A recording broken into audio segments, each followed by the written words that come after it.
Good morning, Daniel. Good morning, Paul. Can you hear me good? Sounds okay? Give me a heads up, guys.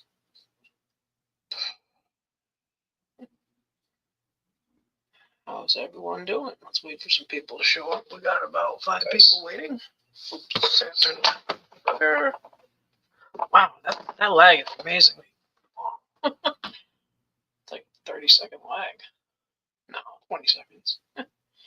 Well, text in the comment. Well, I know you can hear me because I just heard me. Oh man, guys, I woke up wrong today. I woke up at like 6:30, which is normal. But I slept horribly, so I fell back asleep about 7:30. Just didn't feel good. I woke up at 11:30. I was like, oh shit. Nice lazy Sunday, huh? Oh man. Luckily I brought Buddy out at 6:30, so he had his business done. And excuse me. Sorry.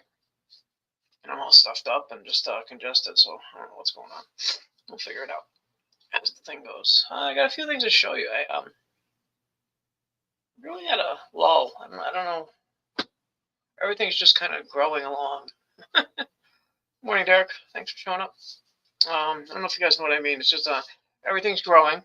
Got a couple things that got some really. I got one interesting tub. My Stormtrooper crossed to it with Anubis. I'm on the third flush, and I've had fruits that I don't know if you remember the tub that had that big fat cap fruit with normal stipe, but it flipped over like a Stormtrooper normally does, and it had the big thickness of the Anubis. Now I have fruits on that same cake. This is the next flush. This is only 7 days later. Now the same tub has these long, pretty thick, small caps that look nothing like Stormtrooper. Well, they curl like Stormtrooper, but they're all laying down. They don't have any strength like the Anubis standing straight up. So, like, they're nice and they're ready to harvest. I'm gonna harvest after this flush. I'll show you this one. It's a decent sized fruit, but it's it's not huge. It's let me put this down. I can't hold this. So it's a decent sized fruit, but it's got a small cap.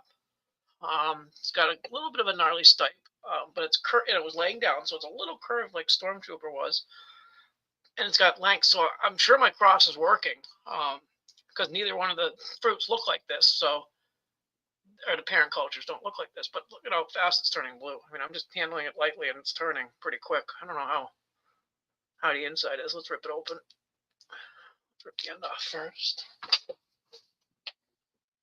So let's see how it blues. I'm not saving this fruit. Real time here, guys. We see. Okay, yeah, it's turning pretty quick. I mean, no, it's not like those shows you see. Oh yeah, there we go. Look at that. Nice turns. Okay. So maybe it's got some decent strength. I mean, it's I know you can't judge strength by the blueness, but it's yeah, that's turning pretty quick. So I'm gonna probably I'll put this on the dryer. It's still good. But anyways, that's just crosses get interesting. So that's why Saint Anubis, Stormtrooper times Anubis, and I kept abbreviating it STANUB. So it's Saint Anubis. That's what I'm calling it. Thought that was a pretty neat name. So I'm gonna get the next F generation, see what it turns out like. I've already got spores from the previous fruits, but yeah. So that's kind of just one. That's my first successful cross.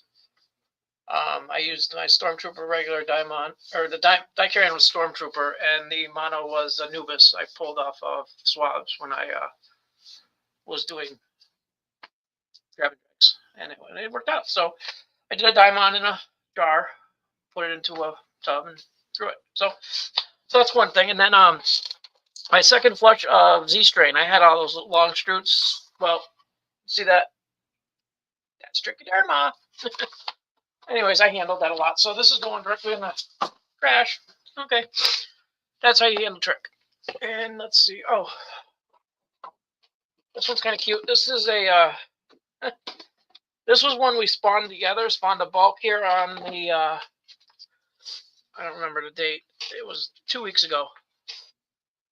So we put this in a little mini tub 2 weeks ago. Well, we got a nice little, let me It's not a huge flush, but they're next to my head, so it's pretty good size. I mean, this is Gee Whiz Gorilla Wizard. It's got one little bald spot, but it's got pins on it, so it'll probably grow. But I'm gonna harvest these. They're still hard as a rock. They're a little fuzzy because I did moisten the corner of the cake here because it felt a little light. So I added a little distilled water in the corner here just to get the cake a little more moisture. Maybe they'll get a little bigger.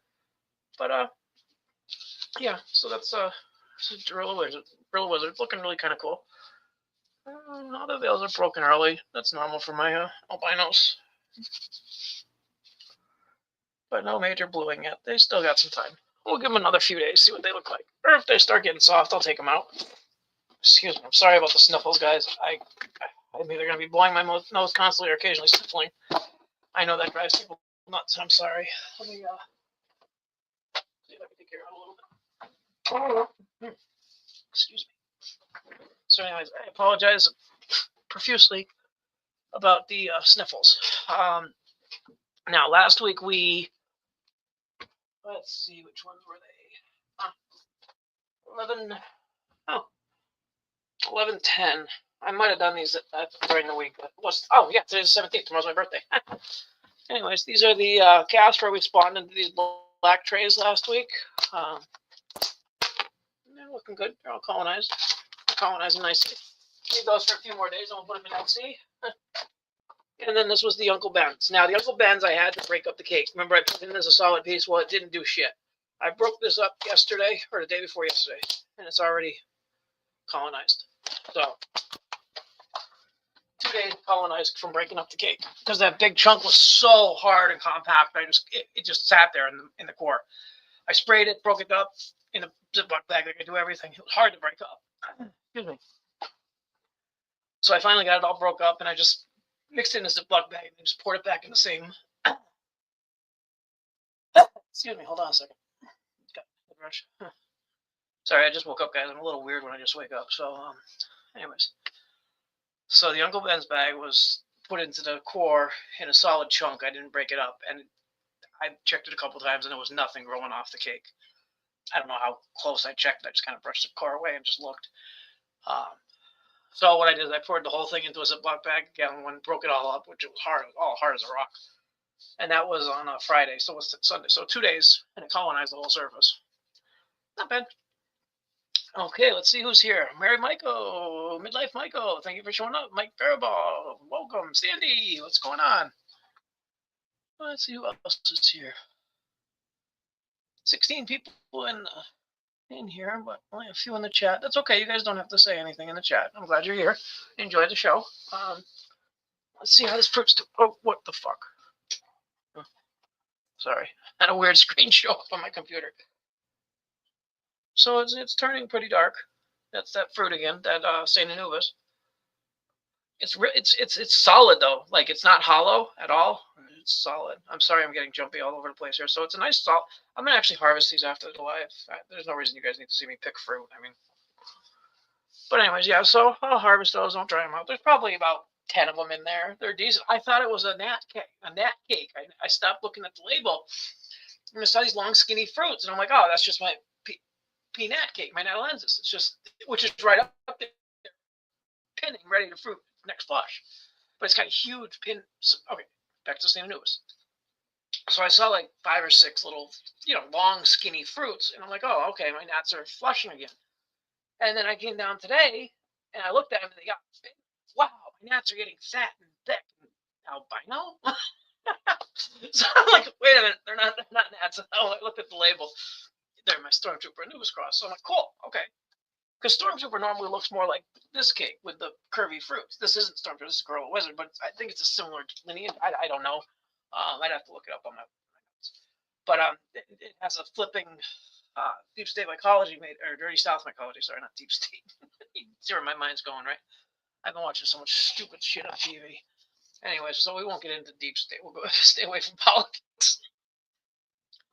But anyways, Dirty South Mycology, he did the Stormtrooper, and it has that flipping. And I'm looking at these fruits, and it never once occurred to me that it was a long, skinny fruit cross. So anyways, apparently the genetics just are doing their own thing in the cake. I mean, it's third flush, third different look. The first looked very similar to Stormtrooper, curvy. normal, just like a stormtrooper. The second flush, flip over with it was like a, what was it, 56 grams fresh. I mean, stormtrooper are usually really, really small, 10 to 20 grams max fresh. So this thing was like 60 grams, give or take, 50 something grams, sorry. And it dried out nice, and it had big, thick, deep gills. I swabbed the shit out of it. I got like 10 sets of swabs. Um, put it on some agar and normal stuff. And then I saw that and I thought, oh wow, that's my natalensis. And I turned it and I'm looking. I'm like, wait a minute, what's that up there? Anyways, it ended up being the cross. So let me get the natalensis and show you this pin set. This is like the third flush pin set, and it's like everywhere. I mean, it's just pins everywhere, and I don't think they're going to grow. I think there's too many pins. I think they're going to stall because I'm only getting a couple that are growing. So yeah, it's going to stall. I'm sure that cake's going to die soon. It's on its third flush. When it gets a lot of pins like that, and a lot of people are going to agree with this, what happens is that there's, say you have a cake with 10 pins. They don't have to fight over the moisture. Each one can grow and get big. You have 100 pins in that same little area. They're all fighting for the water. They can't all get the water. So each fruiting body is saying, well, wait a minute, we don't have enough to grow. Let's just die.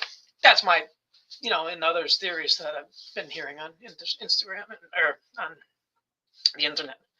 Yeah, there's so many that they're all just like, what do we do? Yeah, so I lost that one little tin, but that was on the second flush. So it wasn't the first flush. That was second flush. So that's okay. It's just, it happens. As long as I get a few fruits out of every cake, I'm happy. Yeah, Dan, they just abort. I've had it happen many times, but what happens is I add more and more. My ratio gets closer and closer as I do more and more things in different sized tubs. So what happens is I would have been like 3 to 4 to 1.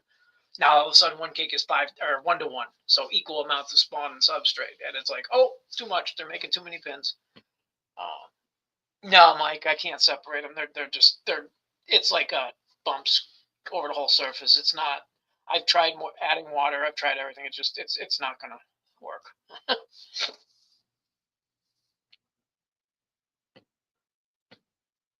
Good morning, Katarina. That's thy kingdom come. How are you? Glad you showed up. Finally caught alive. Oh, great! You have me on the big screen. Don't look at my floor. God, 65 inches. Jeez, you almost got me life size. Oh god, that's funny. Anyways, well, I apologize ahead of time if you have me on a 65-inch TV. Oh gosh, I'm embarrassed. I'm not even there in person. Anyways, oh, next thing you know, I'll be on an 80-inch screen, or I'll be on a freaking drive-in theater screen. No. Anyway. Oh god, I have nothing in my mind. My mind's kind of blank today. I'm gonna be doing something illegal. I don't know if I should talk about it. I'm gonna abbreviate it with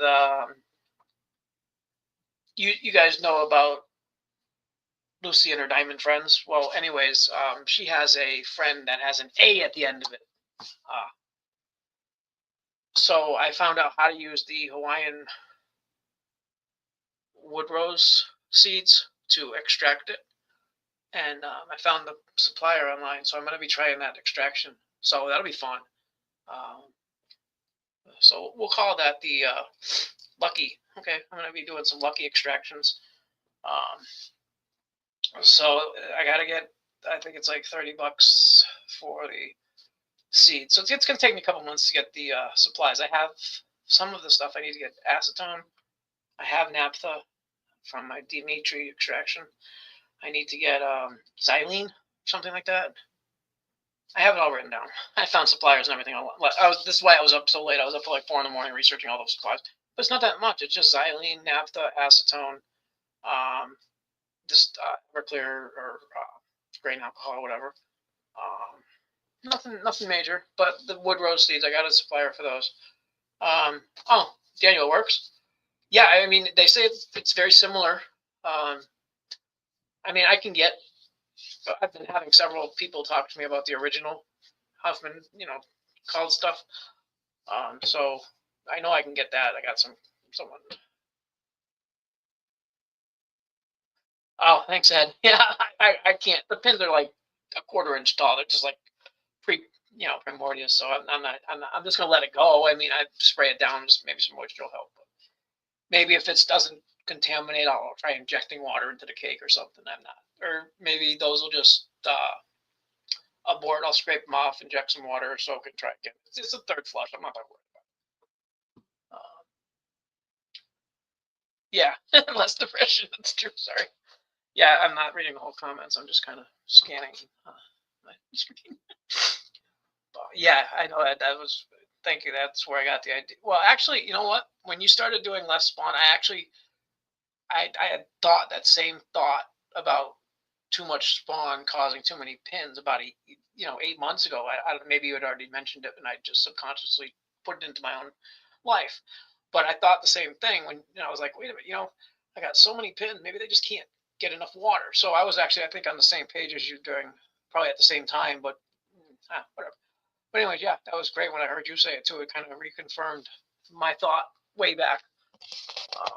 But yeah, so it's I'm third flush. I'm not really that worried. Usually it happens in the first flush, but it must be a good strain. I'm still trying to put out that many fruits. I think. I don't know. Let's see. Yeah, Mary Michael, you were telling me about that. Someone else was telling me that too. I think it was yeah, I know who was telling me about that. It was Ronnie. But I don't know if it's the same mimosa. Okay, mimosa root. I don't. If it grew everywhere. I mean, there's lots of different things with the same name. Like you got Mimosa hostilis root bark, which is what you get Dimitri from. If anybody didn't know. But I think there's different plants called mimosa. I don't know. I didn't deep dive it. I just found a supplier and got it. And yeah. So, anyways, the person I'm getting it from, it's an online company. It's Earth Seeds something. If anybody needs a place for mimosa hostilis root bark, wood rose, kratom, whatever you call it, those cactus, they have it all there. I'll put the link up if anybody needs it.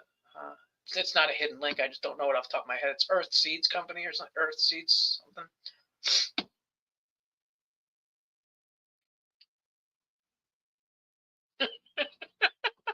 Yeah, that's exactly it. We got to come up with better stuff, especially when you're doing weird little things like I do. Like, I mean, this is a 6-quart shoebox, and my little tin in here is not even close to a quart. I mean, it's like a half-quart size grow. I mean, I just put them in the shoebox upside down as my humidity chamber. And that's got the little diaper on the bottom. My little shroom wow. Keeps it moist. I mean, you can see the moisture in there. I mean, it's not like it's dry in there at all. That little tiny orange thing at the bottom there is where all the moisture comes from, guys. It's under the cake, and it just keeps the moisture level in there high. I mean, I don't know the exact level. I don't have enough little hygrometers to put in all my little shoe boxes. But if the walls are going from dry to wet, I'm sure it's pretty high. And they grow, so I'm not worried about it. But yeah, that's true. Fewer brains for smaller grows. Yeah, because I mean, all the bag people and tub people, the big tubs, they do it constantly. They're trying to get a lot more fruit. We're just trying to get fruit to do new things, to make them, to see what they're going to look like after we either, like for me mostly, it's see what they're going to look like because I don't know what the strains are when I get them. I find out I find out what they look like finally when I grow them, because I don't usually buy directly from people. I trade a lot more. That's how I got my starts. Everything I got from, I think I bought maybe 6 LCs over the course of 18 months. And the reason I did it, well, probably had about 8 LCs come in. A few of them been copies, double up. A couple I won. I bought a few from Princess of Cubensis, or I won a couple. I mean, I haven't. I apologize to you vendors. I haven't bought much because I just don't have the money. I bought a few swabs that I have bought. Because clean spores I think are more important than LCs because I can make LC. I can't make spores without starting from somewhere. So I've never really bought a lot of LC. I've made some, but I've never bought. I've bought plates. I've bought spores. But yeah, so I have to look at it, and okay, back to why I was saying this, because I've never really looked at vendors' pages to see what their fruits look like, except for Ed, which is great because his spore swaps, Ed Grand Spore Swaps, check him out. He puts a picture of every fruit with his swaps. Well, mostly every. I don't know if he has every one, but from everyone I've looked at, there's been a pretty picture in the fruit or in the swab. So check him out, guys. Ed Graham Spore Swaps. Just go to Google, type in Spore Swaps or Ed Graham Spore Swaps. It comes right up. So check him out. He's got great swabs. I've got several of them spawning right now. I actually got his thick halo. I got a plate of it, and it was a multi-spore plate from a dreg. And what I did is I cut 3 strips out of the. Okay. So, anyways, I originally had a plate. I cut some out of this one, but I took 3 strips and put them across the agar. So I don't know if you can see it, but so the multi-spore grew out. There was a third one there, but it contamined, or there was a little bit of contam down here. So what I did is I cut half the plate off and got rid of it before anything happened. And then one piece went into grain. It's already growing. I just threw it in because I didn't want to throw it away. But yeah. Yeah, I saw a couple people do a water bead thing, and what happened? I never saw a conclusion. Pops did it in one of his videos a long time ago. He used water beads in a walk water bead tech, or walk tech he called it. It was some. It was a not comical, but a gimmicky kind of thing he did. It was a good video. I mean, he did it properly, but he put water beads in, and then he put a cake of an Uncle Ben's cake in the middle of it. And I don't know what happened. He never put a follow-up video. So basically, it was, here's the tech, here's what you do, and then nothing. I try to show you guys at least what results. Might take a couple weeks because things grow slow. Yeah, that exactly it. I mean, yeah, something I don't show, but if anybody asks me, I'll show them or tell them it's tricked out, it went bad, or it went good, or, so on. I keep my plates in a steel bin, like you were talking about, and they'd been in there a couple weeks, and I looked yesterday or the day before, and there was a bunch of them with little white spots all over. And I'm like, where the hell did that come from? But then I remember the day before, I accidentally kicked the box, tipped it over, and it got all shaken up. So that was probably what happened. So I'm not that worried. I mean, there were only about maybe 8 of them. But I got them out right away as soon as the first little white. It was like a little spores got on or something. But anyways, they're gone. Yeah, that would be great to see what happens with that. Definitely make some videos. I know there's a lot of people. I'm talking like thousands of people that wanted to see what happened with the water beads, or bees, I think they call them.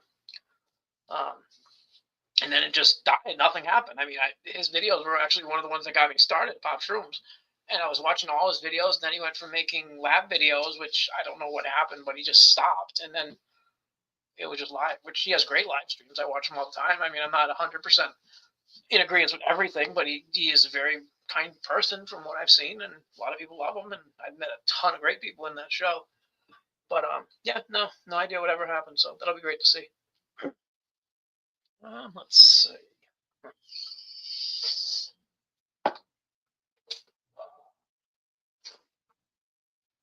Let's see. Let's go. And don't forget to hit the like button, guys. 23 people here live. I've only been getting it. Well, actually, no. You know what? I believe all you live people have been hitting the like button because my streams have been getting a couple hundred hits finally a couple of days after the live. Actually, it's been going over 100 like by mid-evening on Sundays. So get a lot of people checking this out afterwards, which is nice because then you spread our message. What do you know? Okay, so let me read this. Let's put this up on the screen here. Let's see, so everybody can see what I'm talking about.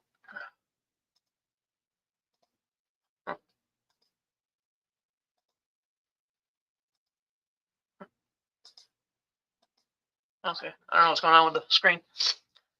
Oh, there we go. Okay, it's just a little bit behind. Sorry, guys. There we go.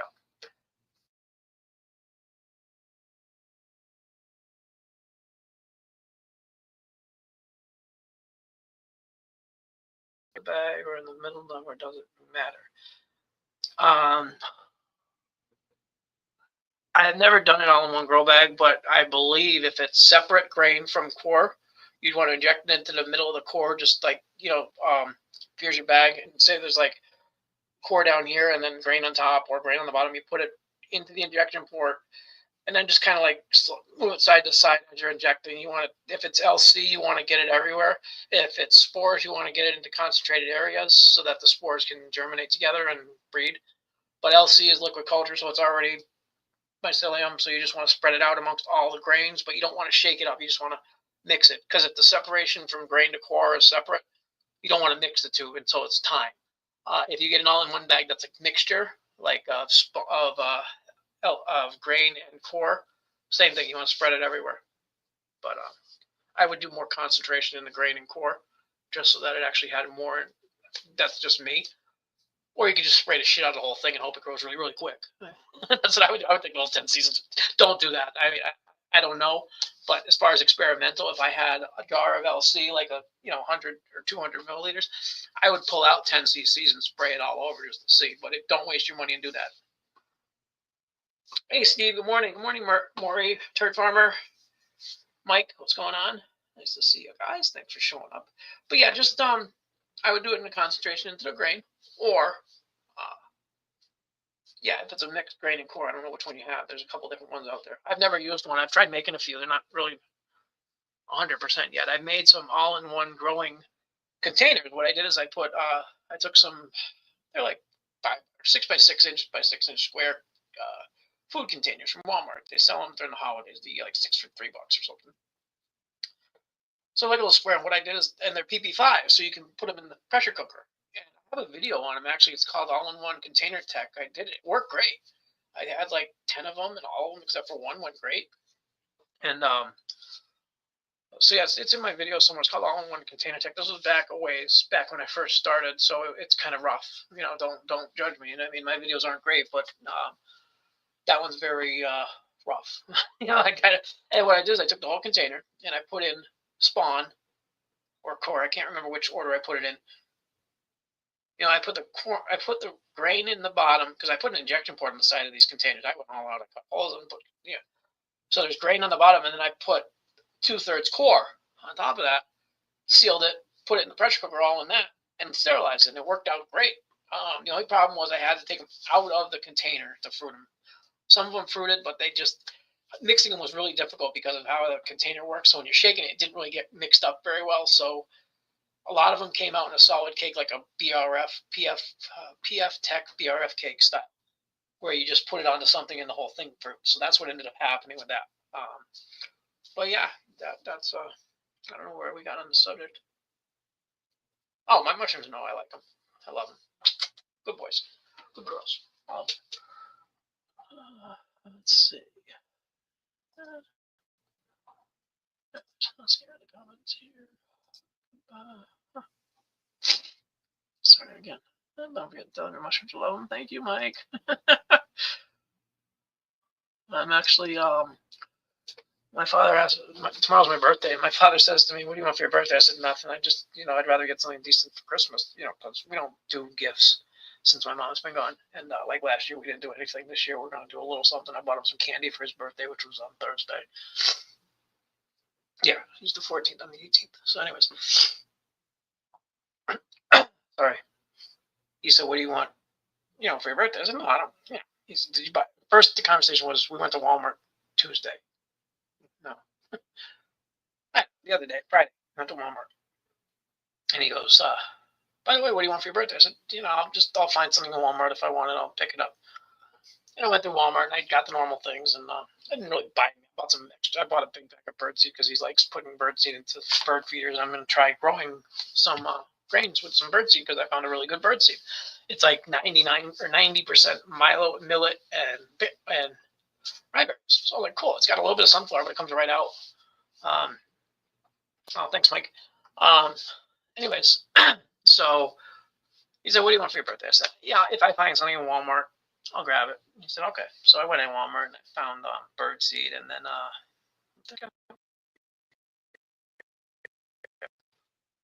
birdseed. I don't think I got anything. I mentioned something. It was something for. Oh, I bought some half-gallon mason jars for pot grow to cure it in. And I said, "Well, I just got those jars in the birdseed as extras that we wouldn't normally have bought, but nothing specifically for something." I said, "Don't worry about it." He goes, "Oh, then you need something." I said, "No, I don't need anything. Just add something to my Christmas gift," because I knew what I wanted for Christmas, and he's already mentioned this. So anyways, I found an autoclave on eBay for like $170. So he decided he's gonna give me that. So I'm gonna be getting an autoclave. It's like a 18-liter plug-in style with the electric thing, or you can put it onto a gas stove. It's not probably the best in the world, but it does 17 psi, so that's good enough for me. It's got the screws on the top. It's kind of cool. So it's like 165. So I said to him, if he wants to do that, he can do that. So I think he's gonna do that. So that's kind of cool. I'm going to get a new pressure cooker. So I'm happy about that, because what I'm going to do is I'm going to take my old pressure cooker and I'm going to make it into a distiller. So I can make my own distilled water or ethanol or whatever. So that'll be cool. Because my old pressure cooker boils water great, but at high pressure it leaks. So there's just nothing. It's just something I think I screwed up, because I ran it dry once and I think it flexed the metal. So I think that's my main problem, because even with a brand new gasket, it does work good, but there's something wrong with it. It's not the best style. It's a T-fall. So I think the Presto would have been better, but that was my mistake. I was trying to save $20. Don't save $5 to lose 100. That's my advice. Same thing with like Cocoa Core. Amazon does have Cocoa Core, really, really cheap, but keep the Cocoa Bliss or get something decent. Since I went to Cocoa Bliss, my contaminations have dropped like 75% of what contaminates after buying the bulk. I mean, I've done 16 of those little tins and I've lost one, and that was on the second flush. So, and I don't even think that had to do with anything. I just kind of soaked the shit out of it. That was probably my fault. I didn't take good care of it after it flushed. So yeah, so that's going to be a fun time coming up next month. Thank you. Happy birthdays. I like that. Thank you very much, guys. It's tomorrow. It's not today, so don't worry about it. Anyways, yeah, Monday, November's a big birthday month. Well, the next month is a big birthday time for my family, and distant family too. Like I have cousins that were born over the next few days. I had a cousin born on the 15th, the 20th, 21st is her daughter, her great cousin, so daughter of a cousin. My mother was born on the 11th of December. My aunt was born in October, so this is like our time of the year. I think everybody in my family got horny in January and February. All the grandparents. So this is our time of the year in my family. So it's going to be, we don't do a lot in this house for Christmas now, or birthdays and Christmas. We never did a lot. My mother used to like having trees and shit, but the past few years before she passed away, we just got a small little tree at like Big White, those little like 3-footers that are already decorated. But oh, exactly. Cocoa Core is not. Yeah, that's basically what happened. We had the same thing. I bought two things I screwed up. One, I tried to buy the cheapest kind possible off Amazon because I figured core is core. And it was dirt core. Like you were saying a couple of times, you see the dirt mixed in with the little brick. It was the 650-gram bricks, and you'd break it up, and at the bottom it would just be powder, and half of it would be dirt. And yeah, it was just so. I bought a 10-pound block or 5-kilo block of Cocoa Bliss, and I've been breaking 600. Well, I've been doing batches of 1,000 grams just because it's a lot easier for the math for me. So if anybody sees my recipe I put on IG for my Cocoa Core, I am lighter on gypsum than most people. I don't use a lot, but I do 1,000 grams. If you don't know how to do the calculation, just divide it by whatever number of grams of core you use. So if you have 500 grams of core, multiply it by 50%. If you use 650, just times it by 0.65. Very simple. If you have 750 grams, times it by 0.75. Very simple conversion. I think I mentioned that in the comments. I don't know, but I had it in my head. Anyways, so that's my recipe. I only use about a third of what everybody else uses for gypsum, but that's just me. I don't. Maybe I should use more, but it's up to you. You can use up to a cup per batch or something like that. It's easy to add more. That's my thing. It's easy to add more. Yeah, gypsum, other ingredient. Yeah. But yeah, ever since I switched over to Cocoa Bliss, it's just been bliss. But anyway, and it's only like $2 difference. And if you bought like a 600, let's see, they didn't have a 10-pound brick of cheap stuff, but the 650-gram bricks were like between $1 to $2 difference in price. Then you could save 2 or 3 tubs. I mean, for $1, it's kind of worth it. I know it's a little bit more upfront, but if you got a job, it's not that bad. My nose is so stuffed up. Sorry. Anyway, so let's see what's going on. Cool. Okay, so stuff. Yeah, I put a. It's just my recipe for CVG is 1,000 grams of core. I don't know off the top of my head. I know what it is for 650 grams actually off the top of my head, because when I first started, that's what I did. So it's 650 grams of core, 8 cups of vermiculite, 14 cups of water. So that's my core for 650-gram brick. It's 650, 8, and 14. And then you add gypsum, like a quarter cup to a third of a cup. That's my recipe. But on my ID, I have it up there. I think I even have it on YouTube as a comment or as a video, but it's just a silent video. But I do it for 1,000 grams because, yeah, I mean, most people that are going to be doing it are not going to always buy small amounts of core. Anyway, just I thought 1,000 grams was an easier number to multiply. So let's see. Any questions, guys? Feel free to put them up while I think of something to talk about. Ed, those spores are all germinating I got from you, so. I definitely did notice that on water agar, they grow a little bit slower, but they do germinate more. Like if I look at a drag on a water agar, I got more inoculation points than I do on a nutrient agar. Like there's 1 or 2 on the nutrient versus 20 on, or 10 to 20 on a water agar. So I'm going to be doing 2 more agar runs pretty soon. I'm going to be doing a more water agar, water petri dishes, water media, and nutrient media. So we'll see how that goes. I have both, Paul. Depends on what I'm doing. I was actually gifted a magnetic heated stir plate recently, which I appreciate very much to that person. And I have it set up in the other room. I can't bring the camera out there because I'm going to be using the heated stir plate to do extractions and stuff too. It's got this beautiful stir bar, or not stir bar, temperature gauge holder rod thingy. And I'm going to put I have a oven thermometer so I can check the temperature of my mixture and just hold it in there nicely. And I also got infrared. But yeah, I use both heated and non-heated. Amazon has a heated stir plate for $36. Just go on Amazon, look up heated stir plate. If anybody's interested, I can get you a link. But yeah, they got a heated and stirring stir plate versus just a little. I got a little one right here. It's just a USB stir plate.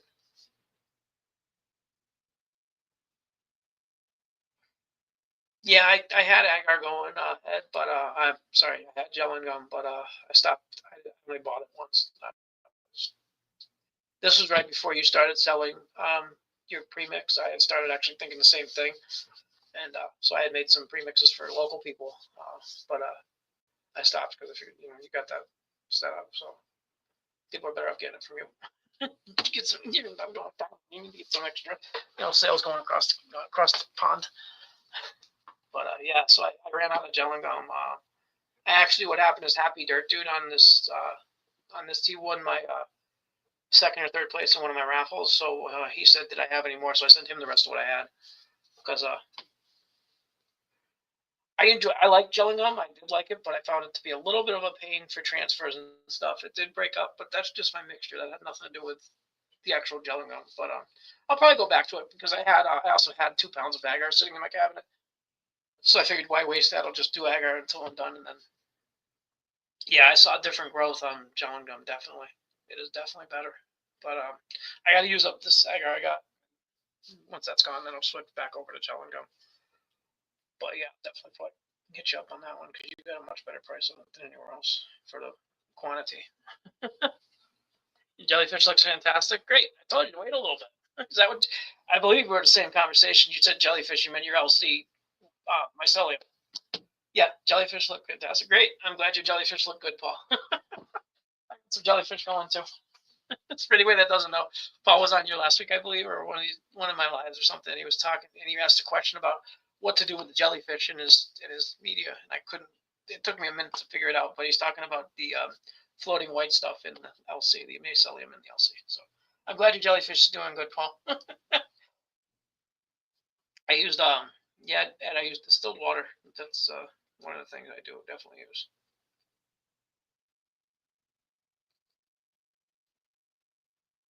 Yeah, definitely, Steve. It might be. Yeah, absolutely. It could be. Probably, it could be doing all 3. I don't doubt that one bit. Or actually, it could be doing the parent. Could be doing like a bunch of things. Could be doing one parent, the other parent, the cross of one. It could be doing like 4 different things, I believe. Yeah. No. Yeah. It could be going. Boop, boop, boop. Yeah, it could be doing 4 different things. I believe that's the number you can do from a diamond. Four possibilities. Parent, A and A, B, B. Yeah, it could be doing a bunch of things. That's why I'm saying I'm doing the next generation to see what happens. Yes, it could be doing a bunch of different things. I'm not doubting that, whatever. But it is well mixed. I don't know. It's my first really successful diamond crossing. So, I've had a bunch of different looks in there. So, we'll see.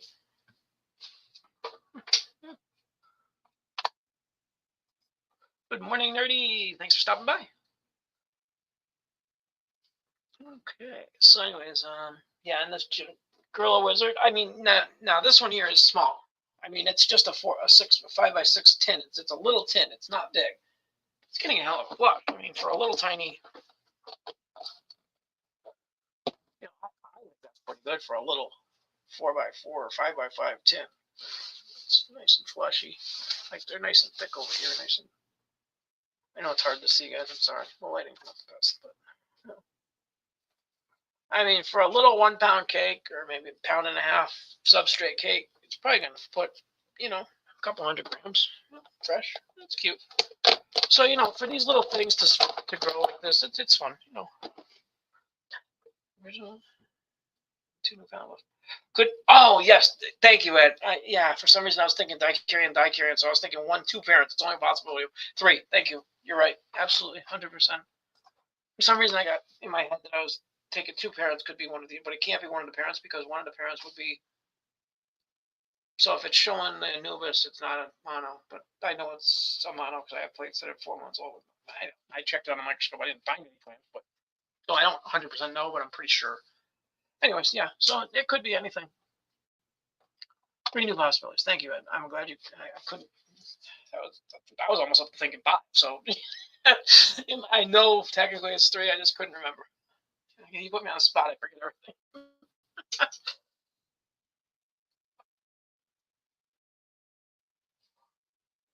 Yeah, so it could be either one of the nucleuses from the parent of the dikaryon mixed with the mono. Yeah, 3. 1, 2, 3. The dikaryon mono. Yeah.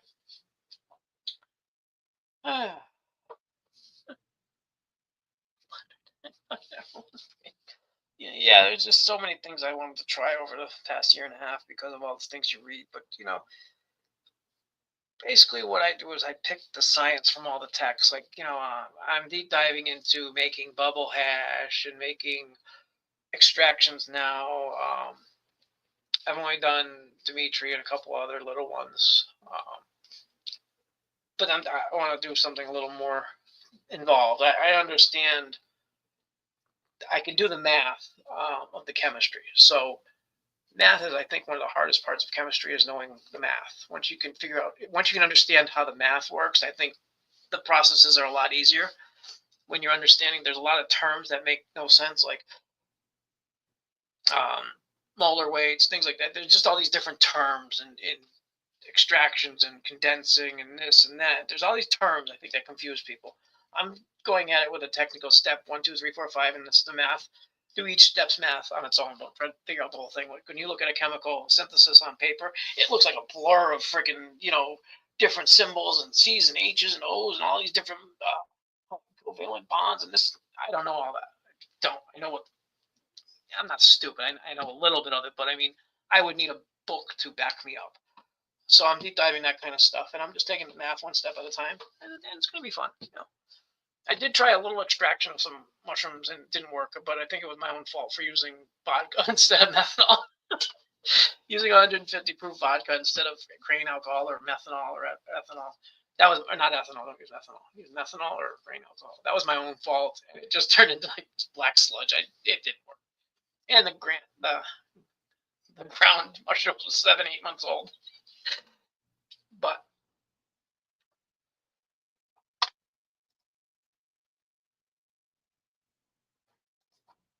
one's a solid 2-dimensional surface, and the other one is a 3-dimensional surface. Basically, when you have a petri dish, my son can grow at 2 dimensions on the flat surface, so it allows seeing contamination a lot quicker. In a LC, you have a liquid media, so my son grows in all 3 dimensions, but you also can't really see a contamination that easily unless it's a really, cloudy, nasty-looking contamination.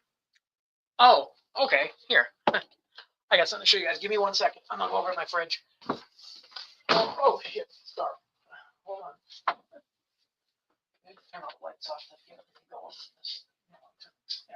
Okay. This is going to be quick. You know, like this. Well, you might not like that. It's horrible. But.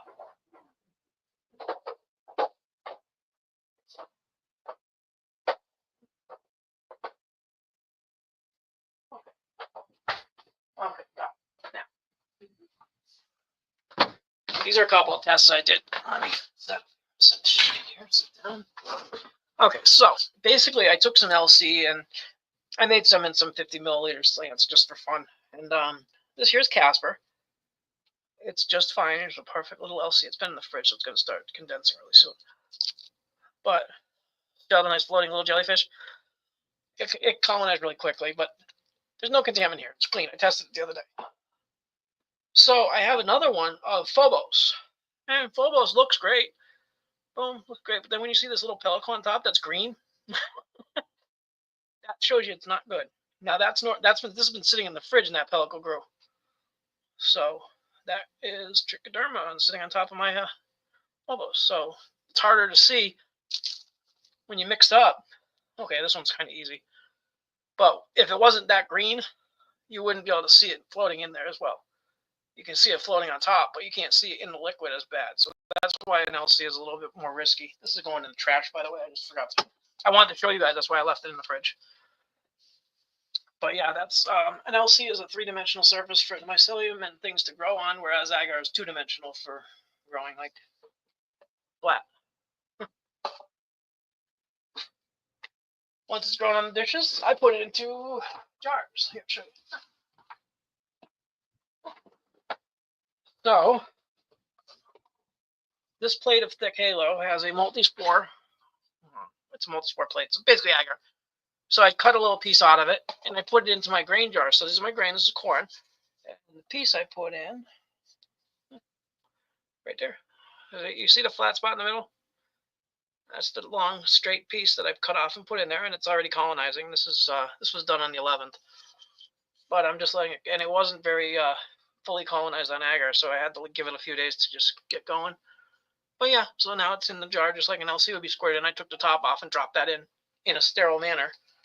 And what happens is it just expands, and then after it gets about 30% or so, I break it up, shake it. No, Paul, that's perfectly fine. I don't mind the questions at all. I'm happy to answer. Steve, yes, I have. It didn't work. The one I used didn't work. I got this long screw spiral thing, and I tried it yesterday, and it technically mixed, but it just kind of sat there mixing right around the bit. So I got to do it. I go on some paddles, but I ordered new bags because the bags I had were no good. I ordered them off Amazon, and I'm returning them. I'm sick of this shit from Amazon not working. They barely fit over the edge of a 5-gallon bucket. And I've tried a couple of them, and every video you see, they take their nice bubble bags and they slide them all the way down to the bottom of the bag of the barrel, a bucket. I took these things and they're hard, like rubber or leather, like rubber glove material, thick rubber glove. Like Derek on here has the same issue. We were talking. And I bought them. I was trying to skin. I can't get them to go over the barrel, and it just won't. They'll go down maybe half an inch. And I'm like, you know what? This is bullshit. Steve, or who was it? Bezos has enough money. He can afford me to return it. And the other thing too is it's going to go in probably one of those return boxes that people buy, and they're going to get a nice set of bubble bags, and they can try to figure them out. So I'm returning them.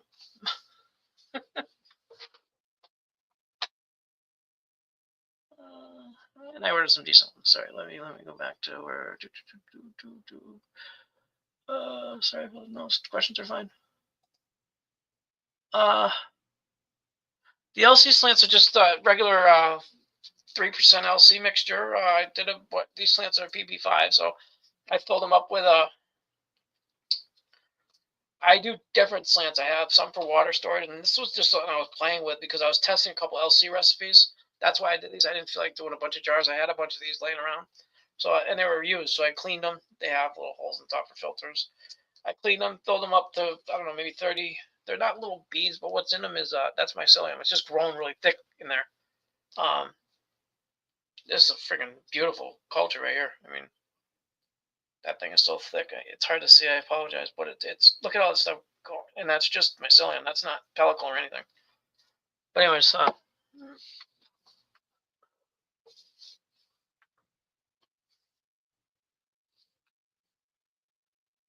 was that there? Oh, this is stir plate. This is stir plate, magnetic stir plate.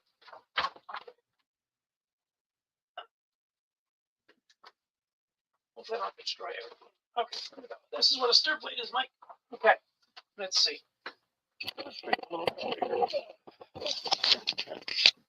Okay, this. Okay, of course you can't see it because the wait.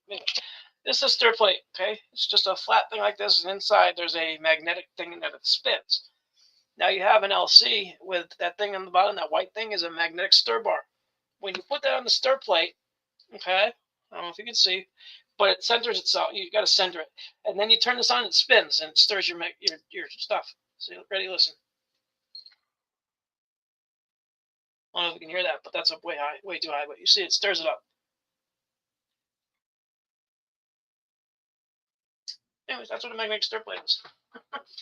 Good question. Thank you, Mike. I appreciate it. Anyways, that's my magnetic stir plate. It's just a plate that has a magnet in it and stirs your stuff. So just like it says, pretty much everything's in the definition or in the description. Yeah, there'd be a hell of a lot of cussing if I had to do a video on making bubble, because I made so much. I made 50 grams of bubble yesterday from 4 to 5 ounces of trim and popcorn bud, and I'm making it. And I made 40 grams first. I made it in the bags I had. I'm like, these are not working. I even tried some different buckets that had a smaller top, and I couldn't get the right scraping surface from the bubble, from the mesh. It was a pain in the ass. I'm like, you know what? Fuck, I'm done with these. I washed them really well. I cleaned them up, dried them. I made sure they were back to brand. They were barely used. They were only used once, twice. Anyways, so I said, you know what? I spent $50 on these bags. They can go cheap on these. Now, on Amazon, yes, I know there's $100, $1,000 bags. I bought these off Amazon. They went anywhere from like $12 to, hundreds. But anyway, I spent a decent amount of money on them. I spent $50 on them. I mean, that's a lot for me. The reason I did it is because I had found all my Amazon returns were getting put back onto a gift card instead of being refunded to the original credit card source. So the little bit of refunds I've had over the past 6 months, 8 months, I thought were just going back to my credit card or my debit card, and it didn't. So I was kind of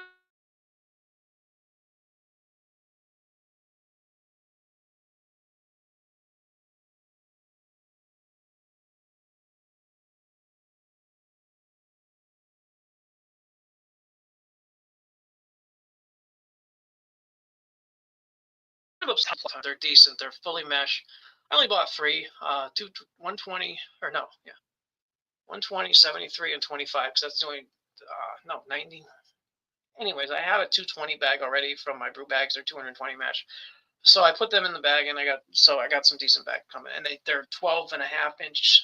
So the distance across the top. I don't know if that's diameter or circumference. Whatever. They're 12.5 versus 11.5 for the bucket. So I got an extra half-inch on each side, and they look like they go down over the buckets a lot better.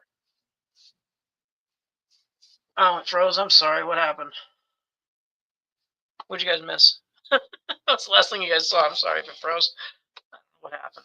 Should be fine. I mean, yeah. Okay. Well, as long as everyone's back. Anyways, yeah. Yeah, that's just a little sound that it makes when it's spinning in the water. I'm sorry, Mike. Yeah, it froze, I guess, for a couple people. I apologize. If I said anything important, just ask again. I don't know what I missed.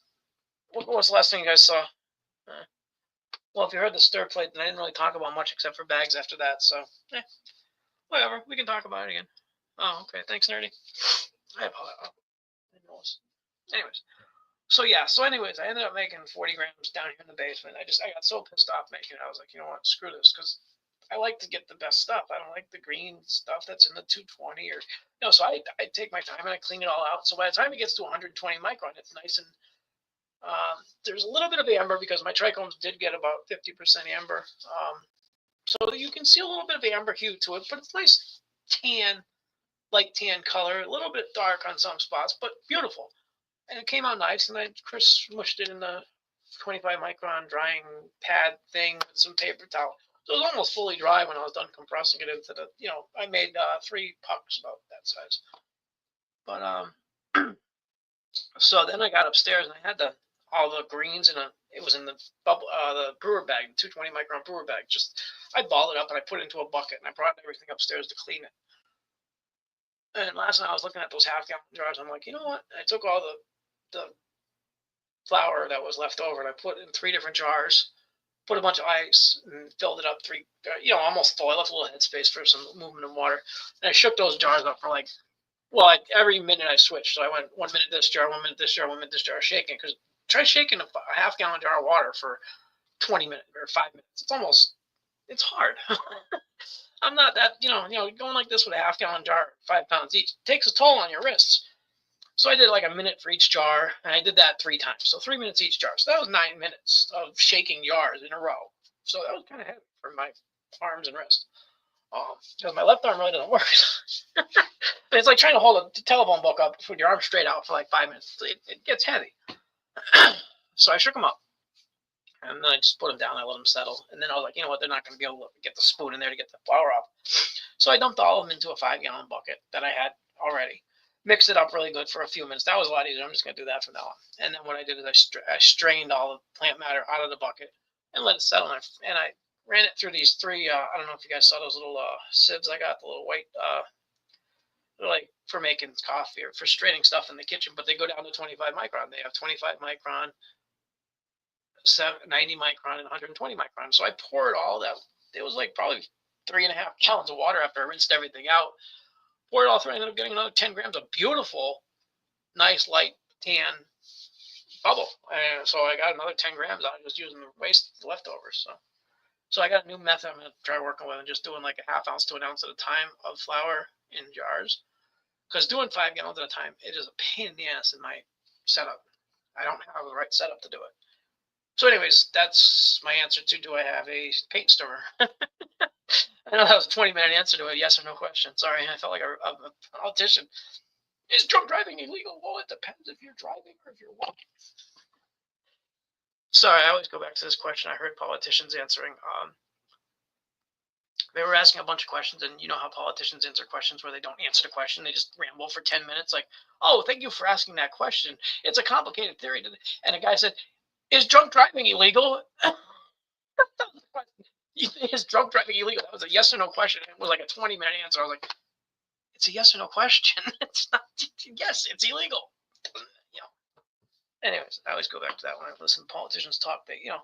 Is the sky up or down? Well, depends where you're standing. If the earth's flat, yeah. Anyways, I'm not being political. I'm just saying how they answer questions. It drives me nuts to listen to some of this crap. And honestly, I don't care what people's beliefs are. I only care about someone's ability to listen to my opinions and think about the opinions the same way I research their opinions. It's classic debate. If I have an opinion on something and you have an opinion on something and we debate each other, we give facts, not opinions or feelings, facts. If you're right, I'll agree with you. But I have a hard time with the way politics are lately. It's just nobody's listening to each other on either side. I'm a conservative person. I'm not going to lie. But I don't hate you if you're not. I hate you if you're insane and trying to force your shit on me. That's different. But if you want to debate something logically, I'll go for it. But I'm not going to lie. I lean towards conservative.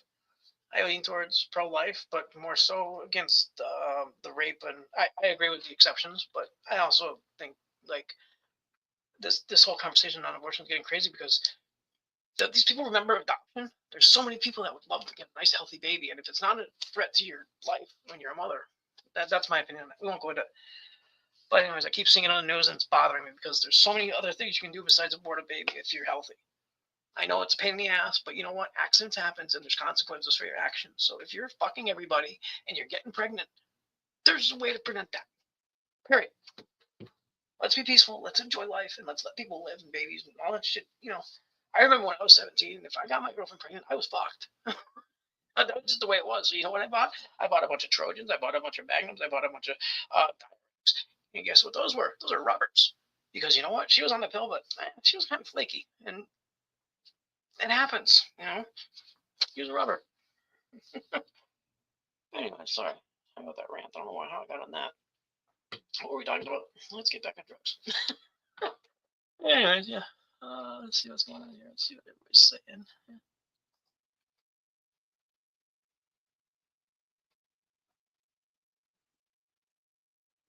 Oh, thanks, Derek. Yeah. What he's talking about the bubble. Yeah, it is nice. I sent some out. Kim and Mike, Kim and MVP tried it, and they said it was very nice. They liked it. So I'm gonna be let's see, kind of microblading it later to dry it out a little more. No, Steve, that's gonna be way too heavy and too much. That stir plate probably, I might, but I don't know.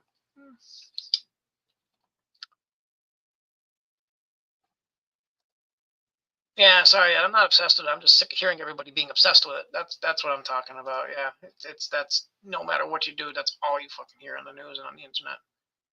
But no, I'm sorry I even went on that rant. I get so pissed off about people debating this crap without listening to each other. That's what bothers me. But yeah. Anyway, so yeah, we won't discuss it. I don't care who's. It is the woman's choice. I agree, Penguin.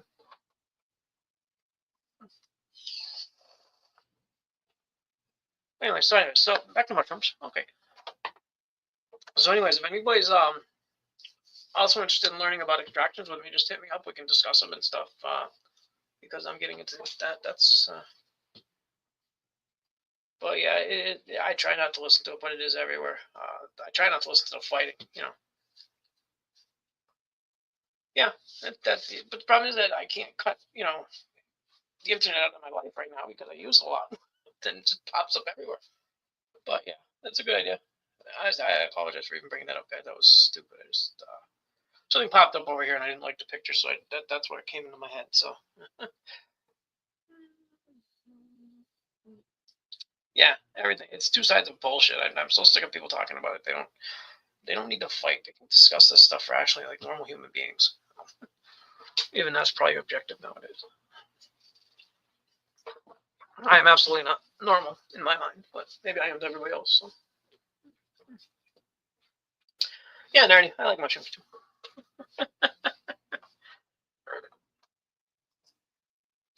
I'm gonna pin that up there. That's a good comment.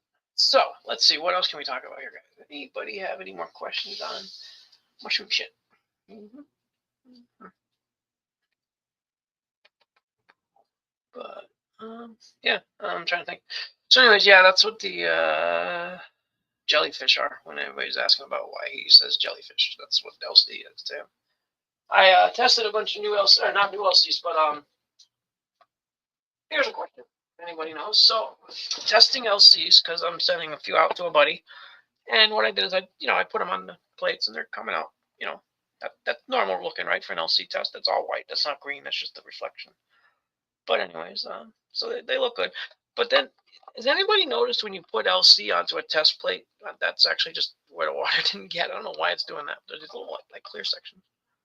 Anyways, yeah. So I guess that one I let sit flat for too long.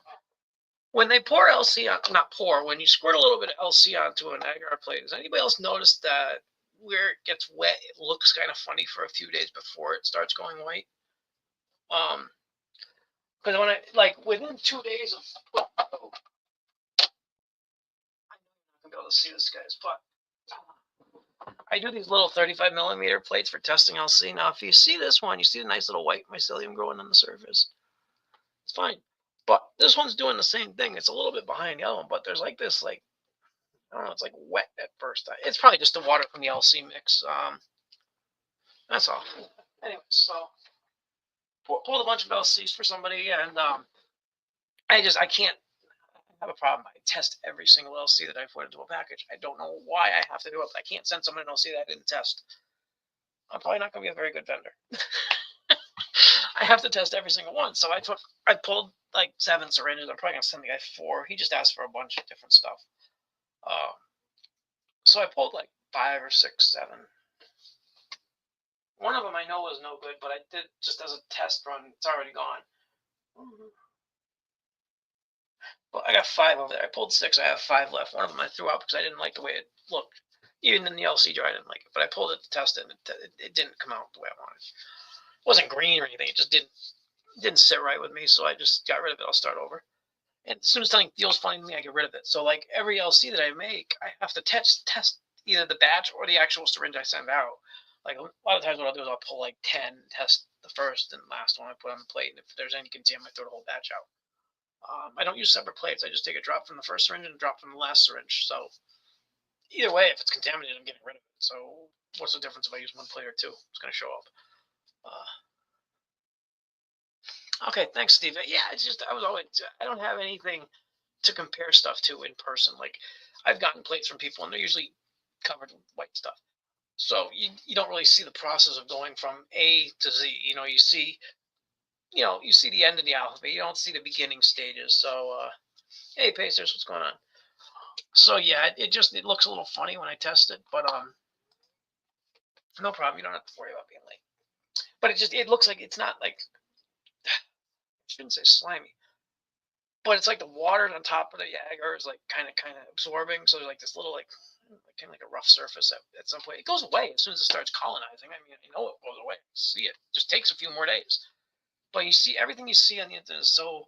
Oh, I put 1 drop of LC on this plate. Look at it. It's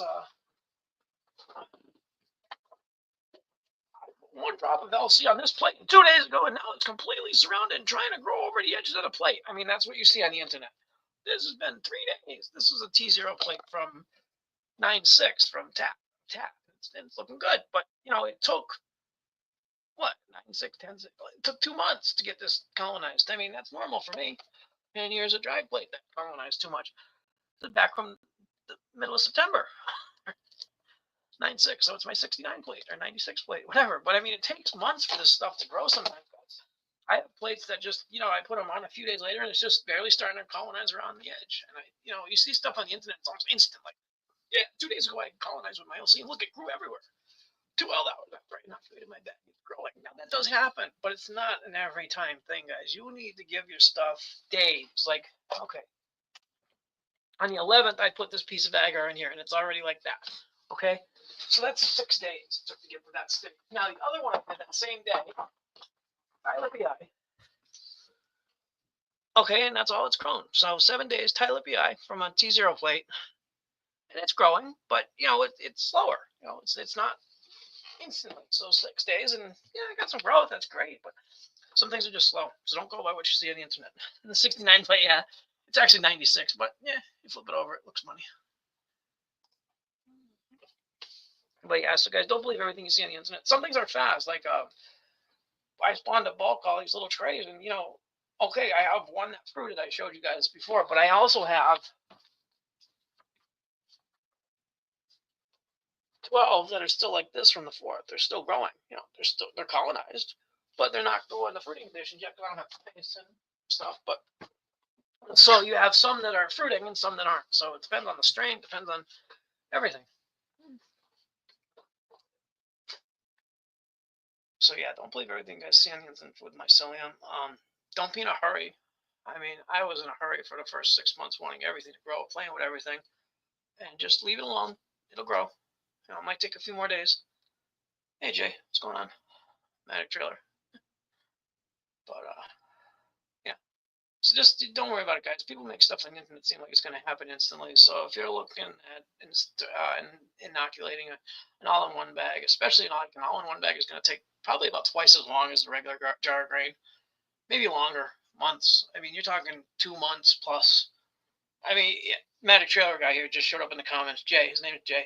Good guy. He has a YouTube channel, Jay's MycoAlan. He shows a bunch of his cakes. He does his own growth thing. He does his type of growing is for growing shoe boxes from grain to shoebox to fruit. He's trying to do a specific thing, and he has a great setup and does it great.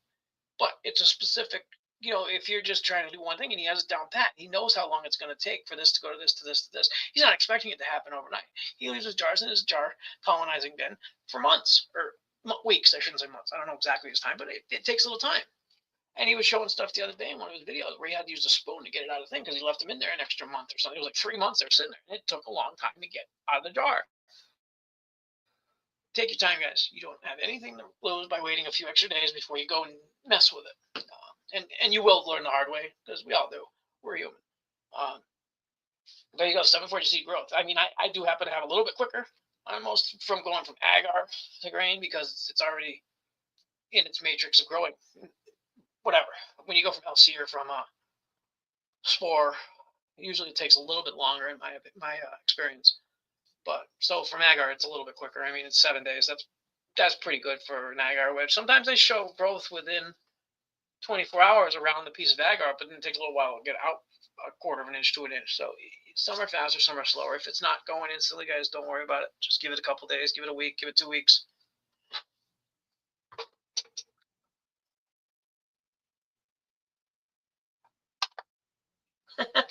Nerdy, I'm doing the same thing. I have a wedge of Ticarion in the middle, and I took a swab and just went around the sides to see what would happen. I was kind of curious, but it sounds interesting. I don't know. I don't know if it would work on a colonized plate. What I did is I took a transfer and I put it on a plate, and then I took a swab and I swabbed around the transfer. So basically, when the transfer starts growing, it's too early. The transfer is just starting to get going, and I don't know if it's going to work because of the time frame it takes from spores to grow and germinate versus the time the mycelium is going to overtake the plate. So I don't know. If the spore, like I was thinking, just putting the spores on the very outer edge of the plate and hoping they grow to the middle, but it's kind of. I see what you're saying. Going with that nerdy, it sounds interesting. Mess with it. I'm doing it. I'm playing with it. So we'll find out. What might work better is putting the edge, the transfer near the edge, on each edge, and maybe when they meet in the middle, then take a cut from the middle, the barrage zone, and just take that and transfer that. That might work. Experiment. Think about it. I don't know. I don't know if they digest spores, but I mean, it might not have a chance to germinate. That's the only thing I'm thinking. Maybe take a plate, swab a plate, and then after the swab starts germinating, put a transfer on it, like right on top, and then maybe those spores that are growing will grab a nucleus. Like these are animals that grab it. Go get that one. Go get that one. Go get that one. Go, Mono, go. Could you imagine if sperm and eggs had personalities? Go, go, go. Hey, I won one race in my life. I can guarantee you all of us won one race. Well, yeah, we all did. The only time you guys have to start life with a losing hand is when you're a twin. You have to take a tie for first.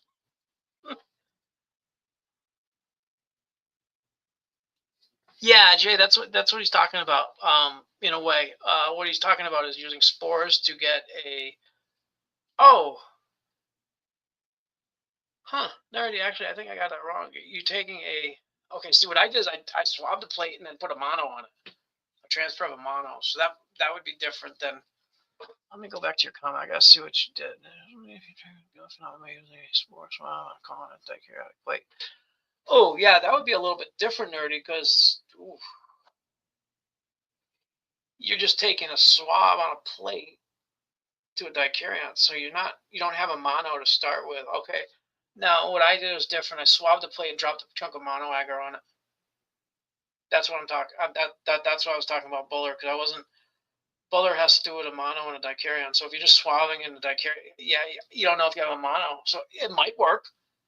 That would kind of just be like a ghetto swab, 2 swabs on one plate, basically, but you're limiting the amount of interactions the spores would have by using a dikaryon. Because if you had a dikaryon, you only have one diploid, or I think that's the term, the 2 nuclei. You have one of those, so you got a dikaryon monoculture, and you're just swabbing.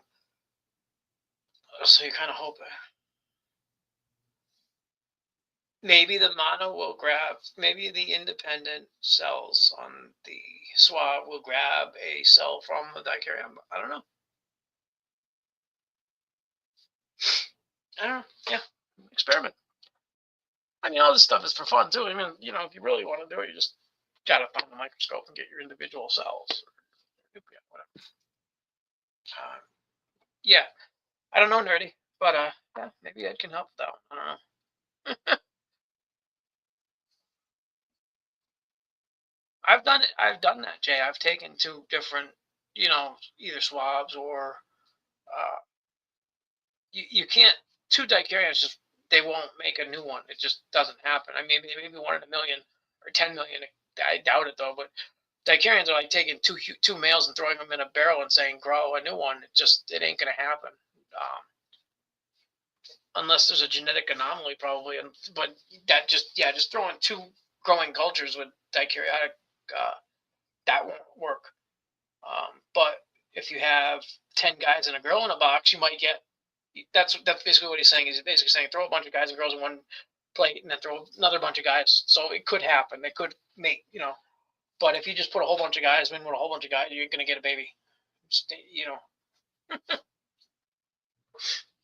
That's the only way I can think about that is in terms of reproduction of humans, kind of. I know it's not the same. Don't take it like that, guys. It's different. But in my mind, I think of it as the sperm and the egg kind of thing. Just to make it easy, like the egg is one nuclei, and then the sperm is another. Then like you can't take a bunch of women, throw them in a room, and get a baby. But if you throw a couple sperm in that room, you never know. You know, I'm not saying men. I said sperm. There's a difference. Jay, stop. Stop. We already went there earlier. We're not going political anymore. We're going biological and science only here, okay?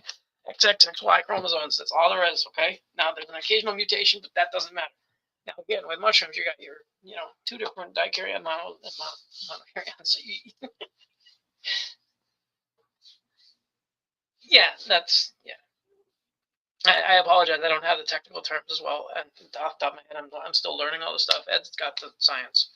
I know you did, Jay. Don't worry about it. Occasionally, I have to as well, because some of the stuff just sounds so crazy. Yeah. Well, yeah, and the guys aren't gonna get pregnant on our show. No. The dikaryon donates a nuclei to the mono. So yeah, the mono has to be growing, I think. Yeah, because all the spores will just be. Each spore is a monokaryon, I believe. Correct me if I'm wrong, Ed, but each spore has one nuclei, I believe, and they have to find another spore to make a dikaryon. So every spore would have to germinate as a mono, but usually they're so close together that they just breed, I believe, right away, and that's why the grab and drag works, because you're spreading them out over. You got to figure if you're looking at a grab and drag, that spore is like traveling over 1,000 miles in ratio compared to what we look at the world as. So like if you have like a spore that's 2 micron, okay, spore is about what, 8 to 10 microns, something like that. 5 to 10 micron size spore over 5 inches is going a long way. There's a lot of microns between 1 and 5 inches. You're talking thousands and thousands of meters. I mean, so you take 10,000 spores and you drag them along the plate. They're just falling off as they're being dragged. So you got to figure those spores are going over miles, or thousands of miles compared to a big size people. So yeah, that's kind of the way I look at it. Grab and drag is it's like a fly. You see a fly go from here to your bedroom, and it's only 100 feet total walking distance, and they're going in line of sight, so it's a little closer. But I mean, that's a long way for a little tiny fly. They're going like the equivalent of us running 1,000 miles or 100 miles maybe. But it's like I saw this video. This is what made me think of this. When I was doing the grab and drag that night, I saw 2 dogs running, not running, walking, and there was a big dog, like my size dog, like 100-pound. It was a Doberman, I think, and then there was a little tiny, like not a pug, but it was like a miniature poodle, but like one of those happy little poodles that they do that little dance. Well, anyway, you see this Doberman just walking slow, and then you see this little poodle walking. And the poodle goes like to the end of the driveway. The poodle's panting, and the Doberman's looking down. It's like, don't laugh at him. He just did a freaking marathon. So you're freaking walk to the mailbox. So that's what I'm thinking about. Like this grab and drag is, hey Justin, what's going on? The little tiny spores, the little micron spores are going a long way on the grab and drags. That's why they get separated and spread out. You're losing them on the way. So usually, like in my experience, if I do just straight lines, it's one thing. But if I do like an S pattern, I always think of those little micronic spores just going. So they're separating. So when you have back to the original thing, so when they first got onto the agar, they're all together. They're really close together. That's why I don't think that's why it's hard to get. They germinate, but as soon as they germinate, now if you did a grab and drag, and then maybe you're better off just pulling a mono and throwing on another plate with a dikaryon. That's the truth. But yeah, it is a thought. If it's a good idea. No problem, Jay. Have a good day. Have some fun. Say hi to Momo and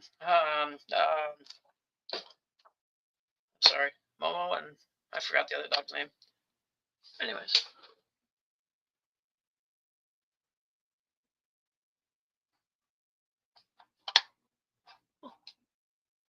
Let's see what's going on here. Let's see. Thank you, Ed. Please help me if you can.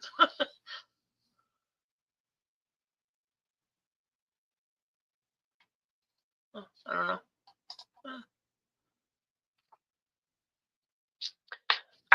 enough about it. I just know what I'm trying to learn how to do. Yeah, different options are different. Yeah, I don't know. Yeah.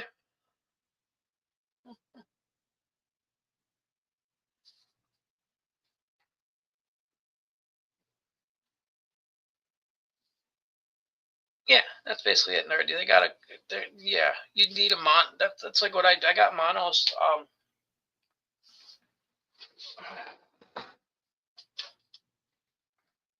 Let's see. I pulled some monos, or tutored monos.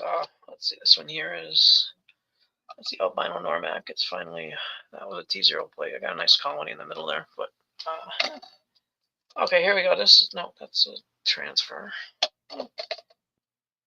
Oh, that MK Black Cat transfer I did from your spores is looking good. See, it's just starting to grow. I did this transfer on the 13th, and it's getting fuzzy. It's starting to grow. So I'm trying to find a model. It's always good. I probably don't have one here. I have a little stack of mono putatives. Sorry guys, I'm not gonna go through all my plates right now. They're all stacked up over there. Unless I got one right here. No, I don't have a mono hand. I got stacks of them. I just don't have one in my hands. Unless I go over there and search through them all, I'm not gonna find one. Let's see. So yeah, like what I do, nerdy, is once I do a grab and drag, I find a little tiny. Let's see. Hold on, guys. Got some mono.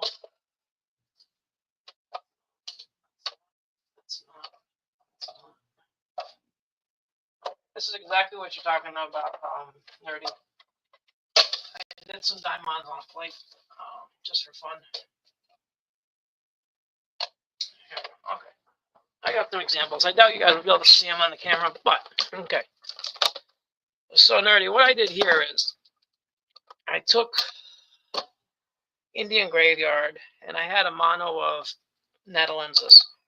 So I took them both and I put little transfers on the plate. Okay, so go from behind. Okay, so I don't know if you can see the two little. There's two transfers there. Now in the middle there, you see that white spot in the middle? I believe they're clamping in the middle there.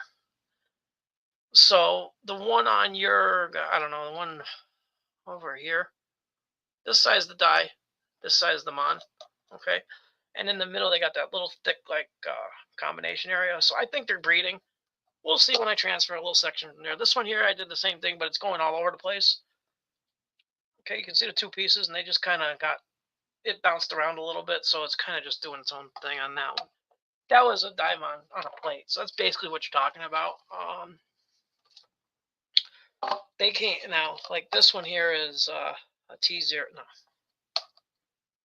Okay, this is my thick halo grab and drag. I don't know if you guys can see it. This one's been a while, so I did this on the 31st of October, and I've already pulled. And this is water agar.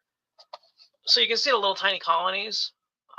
Each one of those is already dicaryotized, but when I first saw it, there's little tiny pieces missing. I don't know if you can see right here. I took a transfer of that colony right when it first started growing, a few days after it started. But I mean, you can still see a few little tiny colonies. But what I do is I grabbed this one actually bounced around the plate, but this was a mono that I grabbed off that plate. It bounced around, so it's colonizing a bunch. But if it's a true mono, even though it bounced around the plate and there's a bunch of inoculations point, it's still all going to be a mono. It's not going to be breeding with itself because it came from one, hopefully, spore. I got to check them all under the scope, of course.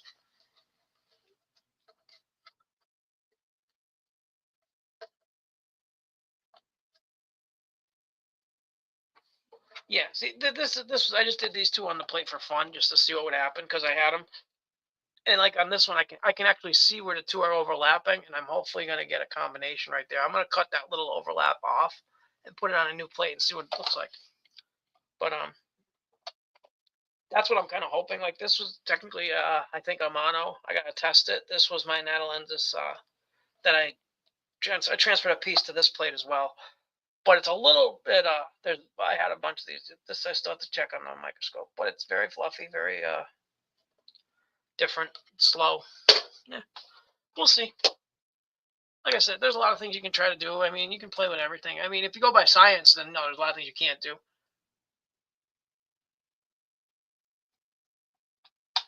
Yeah, thank you, Ed. Thank you for helping. Some of these things I just don't know, and if I'm wrong, please definitely tell me and definitely put it in the comments because I don't know. I try, but still learning. Um, but again, guys, if you can play with it, I mean, what's it gonna hurt? I mean, if these two don't cross, what did I lose? 30 cents. I mean, when I'm ready, I'm gonna take them, and you know, the way those two are looking, it looks fucking beautiful. Sorry, I like the brush on there. It looks really nice. I mean, they're definitely compatible. I mean, so it's kind of weird that they overlap that, and it's like a zipper between the two. I don't know if you guys can see it like I can, but it's like a zipper. Where's the camera? Here we go. So it's like a zipper right between where they meet. That white right in the middle here. Right there. Is that a little zipper? Oops, sorry. That way. Going down. Boop. So the two cultures are on each side, and in the middle there's like a zipper. I'm hoping that's a.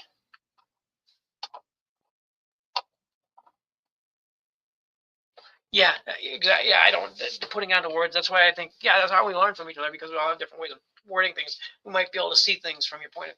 Like when I watch Ed, and I listen to Ed, I gain so much because I take. I like the way he thinks and the way he's putting things down because I also have lack of knowledge, so I don't know the technical terms. But once I figure them out, I understand what he's saying. But it takes a little while. Yeah, it's practice.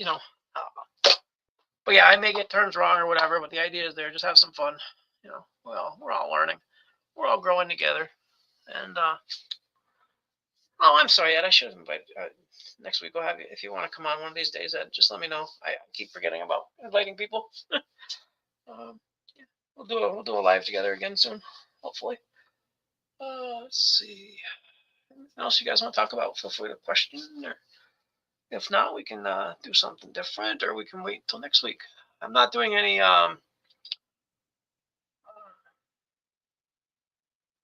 stupid mofo. Don't trust me. A year and a half ago, I didn't know what anything more than a PF tech was. I mean, I learned all this stuff just like everybody here, mofo. Don't mess. I'm calling you mofo. Yo, mofo, what's up? Mass mofo. Don't feel stupid. I mean, it's just terms. It's not knowledge. I mean, we can all learn how to do this stuff. It just takes a little while to understand what the terms mean. Basically, it's not. You can simplify it a lot more. You basically got spores A and B. When they come together, they make C. That's not technical, but I mean, it's like reproduction in humans. If you took the reproductive cycle of humans and you took it and spread it out technically, it would sound really hard. But if you actually just think about it, it's sticking a dick in a wood. It's pretty simple to read. So there's a little more to it when you get into little microscopic things, but it's the same thing. You need two different pieces to make a fruit. But let's see what is Steve saying here. Oh, okay, anything. Don't know. Ed, feel free if you know that one. I don't know much about tween. He's asking if tween 20 or 80 could rupture the cell walls of two dicaryons and allow some nuclei swapping, breeding. Basically, like, yeah, there you go.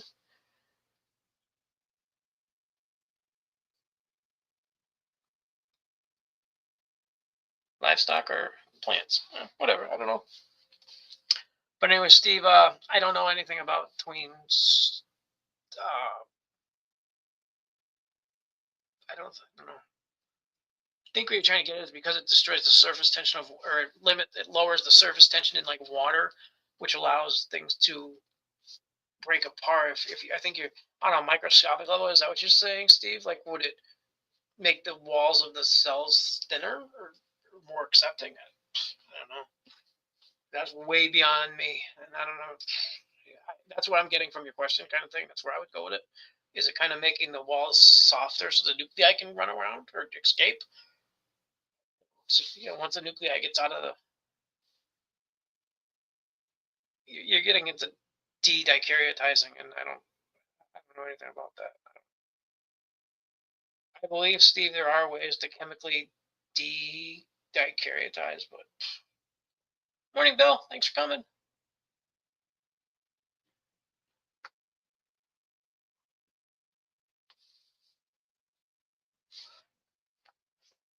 What's up, nerdy? You want some old stuff? Huh.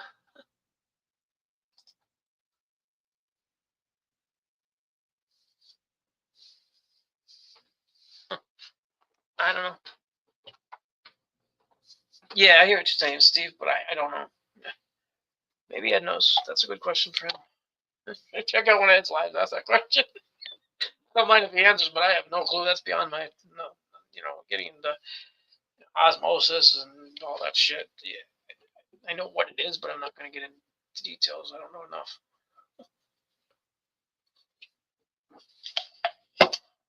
Excuse me. Maybe he's just answering.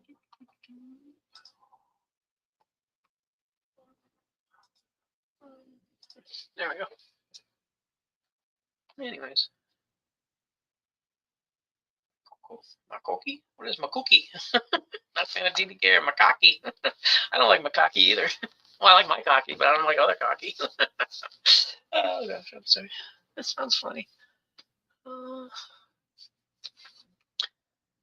There's so many different ways to do things, Steve. I mean, if you got a little bit of time, you're better off just either doing a grab and drag or, at the very worst, a serial dilution or something. Then get a mono, check it out, mix it.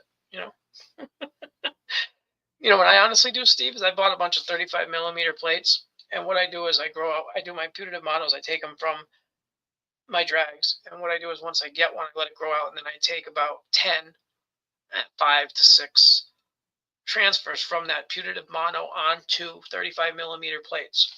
So what I basically done is I got 6 of them, and then I can test a few of them, mixing them without, if I don't have my scope, like I had my scope tied up for a couple months during all my moves. I still don't have it set up. But what I can do is I can take 2 or 3 of them, mix them, and see if something cool comes out of it. I'm not trying to sell an exact, this is going to be this times this to get this. I'm just making fruit. I'm just enjoying the process. If it makes something cool, I'm going to clone it. And it's an isolation anyways. It's not technically anything special. It's just an isolation. Have you honestly really looked at a lot of these fruits, these regular brown caps and the albinos? They look very, very similar. And I honestly don't think we can get that technical with a lot of the stuff that we grow, guys. I mean, I see the differences, but they're so minute until you're really studying the little intricacies of, like, the bumpy stipe or this or that. There's a lot of times we're just looking for something cool. That's all I'm doing. I'm just looking for something I like the looks of.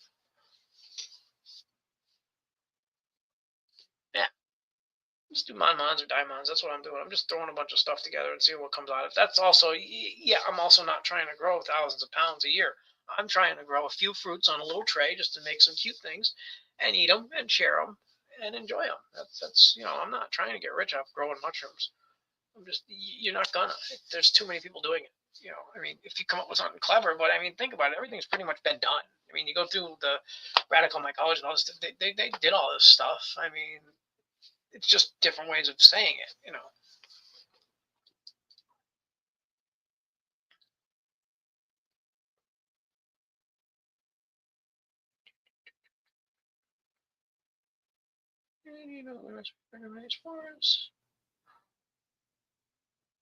Well, if you're using water agar, it's just water and agar. So 1,000 milliliters of water in 20 grams of agar. That's water agar. If you're doing it by percentage, I think you're going to be down around 1/4% to do a real low nutrient. So 1/4% of 1,000 milligram or milliliters would be 10% of 1,000, 100, quarter of that. So 25. No, I'm sorry, my brain just went off, turned off. 0.25% of 1,000 would be 2.5 grams. Yeah. So yeah. Morning, Joe. Thanks for showing up. Yeah, really low nutrient. Low nutrient would be way under 1%, like 1/4%. So if you had 1,000 milligrams and you were doing 1%, that would be 10 grams. You'd use like 1/4 of that, 2.5, to get really low nutrient. But it's been doing gelling gum, and he mentioned that it might have a different nutrient characteristic to it compared to agar. So, yeah, I did some water agar, and the spores are germinating just fine. This is for doing spore germination of a grabbing dragon. This is a water agar. It does have a little bit of food coloring, but they germinated pretty good. And this was since the 30th of October. So 11 days or 17 days off a grab and drag. Now this wasn't a swab plate. This was a grab and drag. So I took the spores, a little swath from a swab, like a little tiny little piece, and did an S pattern. And I got all those little germinating points. Not just water and agar. So, and then I also made 0.5% and 1% at the same time, and they're actually not germinating as good. So water agar and water gelling gum is germinating better, I think. I'm going to be making some more just to be sure, because I can't get regular 1 or 2% agar to germinate very well. Some does, but not compared to water agar for some reason. I think it's just the nutrient scares the spores. That's my way of making it think. Okay, it's like flooding it with too much nutrient. It's just saying, nah, I'm good. I'm gonna stay in the spores. I'm gonna stay safe in here until there's a proper condition for me to grow on, kind of thing. Like if a walnut tree drops its walnuts into a lake, it's probably gonna germinate but not grow. Or that's the wrong analogy. Yeah, I think the high nutrient is just too much for the spores to get a good hold on something. I think. Yeah, that's my answer to that one on PTC. Sorry, that's what I was talking about, guys. That comment right there. Yeah, he's just you want to use 20 grams is like 20 grams of agar is 4,000 milliliters for a basic recipe. You can go lower than that to soften it up a little bit, like 18. I use about 9 grams or 18 grams per 1,000 milliliters. I do 250 to 500 milliliter batches, so I use between 4 and 9 grams when I make smaller batches. But yeah, I base my numbers on 1,000 milliliter bottles of water. So 18 to 20 grams of agar for water agar. For gel and gum, you would need let's see, I believe it's 5 or 6 grams of gel and gum per 500 milliliters. Correct me if I'm wrong, Ed. And then it's like half a gram of Epsom salts, or what's the word for Epsom salt? No, the word for magnesium. Use Epsom salt for the magnesium to make the gel and gum solidify better or whatever. It's like a half a gram of magnesium to 5 or 6 grams of gel and gum, or 4 grams of gel and gum. Ed's got his recipe on the Spore Swaps website listed where he sells his mixture. I don't have it off the top of my head. I could figure it out. We have 4 to 5 grams of gel and gum, I believe, per 500. And then to add nutrient, it's the same as agar for a percentage. But yeah, usually it's 1 to 2% or less than 1% to 2% maximum for agar, I believe. That's the nutrient levels, and then low nutrient is like 0.25%. Like I said, on 1,000 milliliters, that would be 2.5 grams for 1,000 milliliters would be 0.25%. So basically, if I got to figure out 1 or 2%, I take whatever my amount of water. So if I have 500 milliliters of water, 10% of that is 50. So there you go, you got 10%. So if you want 1%, that's 5. I just do everything by tens. It makes it easier. Right, so.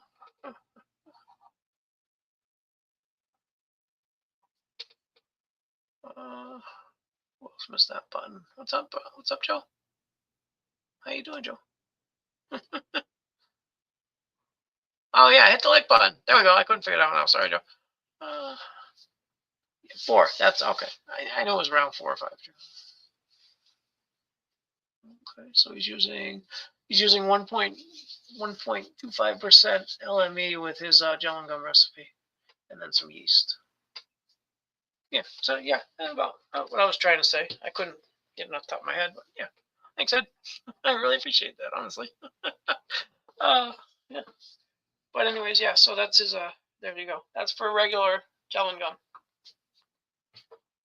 But if you want low nutrient, you would cut that way down, like by a quarter or whatever, or no LME or yeast for water. I don't think you use yeast. I don't use yeast.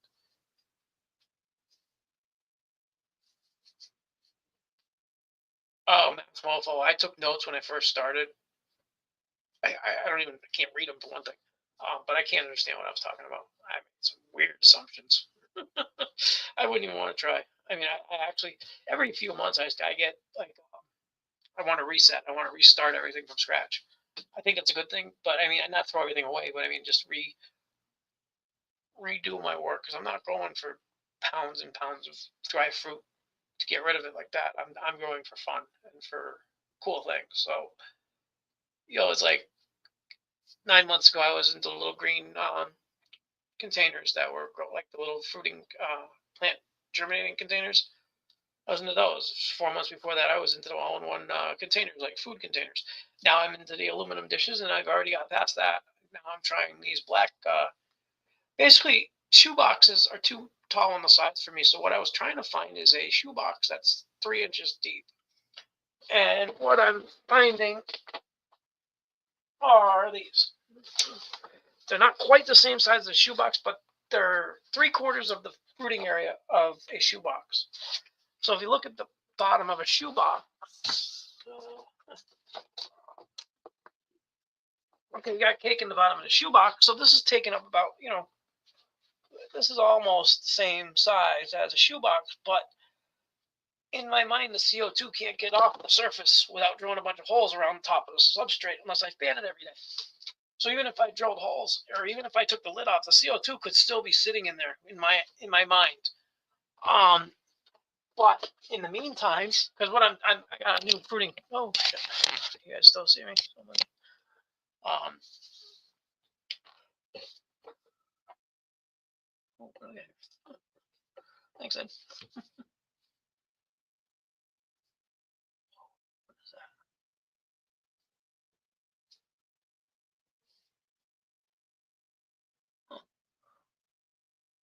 Oh, okay, for agar. Okay, that's a cool recipe.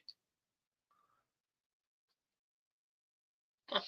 Thanks. I don't use that one, but I just use glucose. Oh, okay. It's 6 grams of LME or whole wheat flour and rice water, and 10 grams of agar, 5 grams yeast, and a gram of charcoal if desired. Interesting. Cool. My recipe's a little easier than that. I'm just using. Well, maybe I should start using all that kind of stuff in it. I'm just using LME or sorghum, and I find whenever I use baker's yeast, it contaminates on me almost always. Any type of yeast, nutritional yeast, anytime I use yeast, it contaminates, and I see all these little spots of yeast growing. Don't know why. Maybe I'm not sterilizing it enough. Doing it at least 30 to 45 minutes at 15. I don't know. I'm getting a new autoclave soon, so I'm not really worried about it. I'm not going to be doing much for sterilizing until then because I don't trust my pressure cooker. And I'm basically working with everything that I know is sterilized right now, but for agar and stuff, I'm waiting.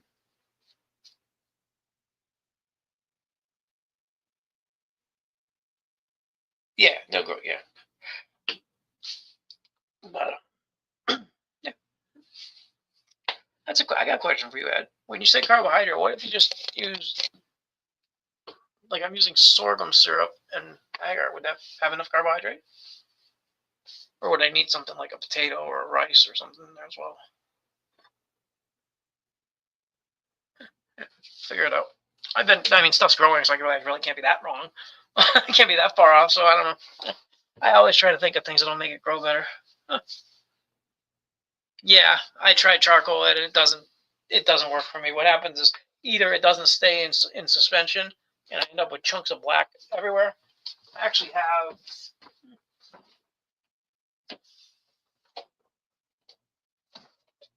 here, these are agar plates I did some charcoal on. See how that's oh wow, that's green. That's bad. Okay. It doesn't that these came out good, but these are a mixture of charcoal and black food coloring. But you can still see through some of them. These actually worked out well. Okay, this one better. This one, it just didn't stay in suspension. There's like little chunks on the bottom down there. It just kind of, I didn't mix the bottle enough before I poured or whatever. I don't like charcoal. Yeah, that's honestly, I make plates, and some of them are just gonna go bad. Like, okay, these 4 plates here, these 5 plates I just showed you, they've been sitting up there for since the end of August. So these 4 plates are from August, and one of them had some trach on top. So I don't know how all 4 of them came from the same batch, and all of a sudden one's bad. So something happened. It got in there, and it happens. But carb. Okay, thank you. This is gonna be good. Okay, thank you. This is what I want to know. Carb, grain water, rice flour, pasta water. Okay, I was thinking about that. Dog food, glucose, cane sugar, and the glucose cane sugar. Oh, okay. So, excuse me. The carb will be anything. Okay, okay. So it doesn't have to be like a carb versus a protein like you would see in human food. A carb would be the grain water, the potato flakes, the sugar. Okay, cool. Okay. Capri Sun egg plates. Yeah, that got my attention too when I saw that, because honestly, I've tried the Capri Sun LC Tech and it didn't work. Didn't work. I poured LC. I put a Capri Sun in a jar, put it in this pressure cooker for 30 minutes at 15 psi, probably even longer, because half the time I run it for another additional 15 minutes or so, like 45 minutes, and came out. It all just went to shit. I don't know how else to describe it. But maybe if I mixed Capri Sun with water, it would have worked. Like if I used like 25% Capri Sun with water, that would have been a good LC. That would be something I might try, but I would not inject mycelium directly into a Capri Sun bag. Just, I think it's too sweet.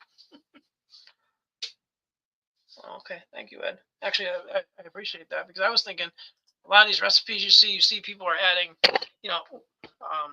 sugar and potato, and they're using the amounts that are just throwing. I'm watching these videos. I'm seeing people say, "Okay, we're making 1,000 milliliters, and we're adding 20 grams of agar, 40 grams of this, 40 grams of that." I'm like, "What the fuck are you doing?" But maybe it's just in my head. But I think people are lying.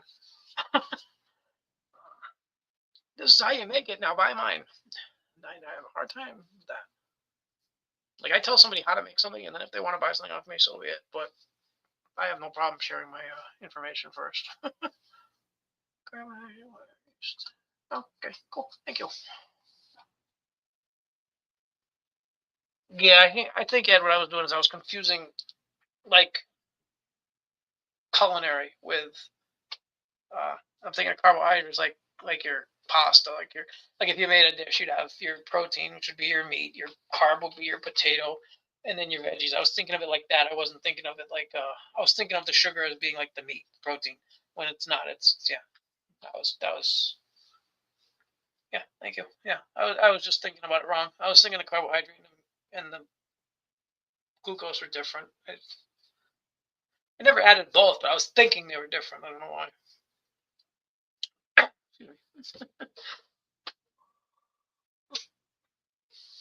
Yeah, thank you. Very helpful. Yeah. So guys, pay attention. He's got some good knowledge right here. Pay attention to what he's saying right here. Even some of the stuff was even confusing me, and actually I wasn't even thinking about it because it was too confusing. Thank you. I appreciate that very much. Thank you, thank you. Anyways, let's see. So if we don't have much more for questions, we're gonna start calling it wraps pretty soon. It's almost 2 o'clock, so and I got stuff to do.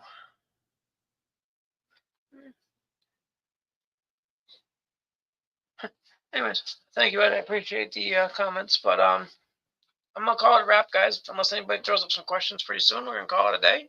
I appreciate everybody showing up.